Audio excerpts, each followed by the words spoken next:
Hi hello everyone, welcome back to our channel. ఈరోజు మాఘ పౌర్ణమి సందర్భంగా కాకినాడ జిల్లా రౌతులపూడి మండలం ములగపూడి గ్రామంలో శ్రీరాముడి గుడిలో ములగపూడి గ్రామ ప్రజలతో పాటు గంగవరం గ్రామ ప్రజలను కూడా భజన బాగా చేస్తారని మమ్మల్ని అయితే ఇన్వైట్ చేశారండి. ఇప్పుగా 30 మెంబర్స్ అయితే ములగపూడి అయితే వెళ్ళడం జరిగిందండి. అక్కడ రాములవారి దర్శనం చేసుకొని భజన అయితే స్టార్ట్ చేసామండి.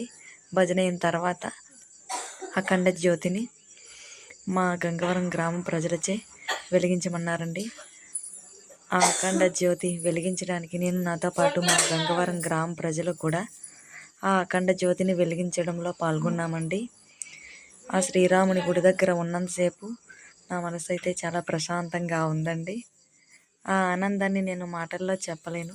అఖండ జ్యోతి దర్శనం తర్వాత నక్షత్ర హారతి అయితే ఆ శ్రీరాముల వారికి ఇచ్చారండి. ఈ వేడుక కన్నుల విందుగా జరిగింది.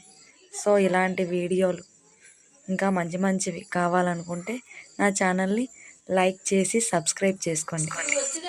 అలాగే ప్రతి ఒక్క పౌర్ణమికి కూడా ఆ కోదండరాముని ఆలయం వద్ద అఖండ జ్యోతి అయితే వెలిగిస్తారండి.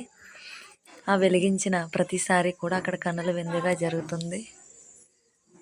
అక్కడ భజన అయితే 1 గంట సేపు చేశామండి. చాలా భక్తి శ్రద్ధలతో చేశారండి. గుడిలో ఆలయ కమిటీ అయితే భజన బాగా చేశారని అన్నారండి. ఇలాంటి వీడియోస్ మరిన్ని కావాలంటే నా ఛానల్ని లైక్ చేసి సబ్స్క్రైబ్ చేసుకోండి please. Thank you to all.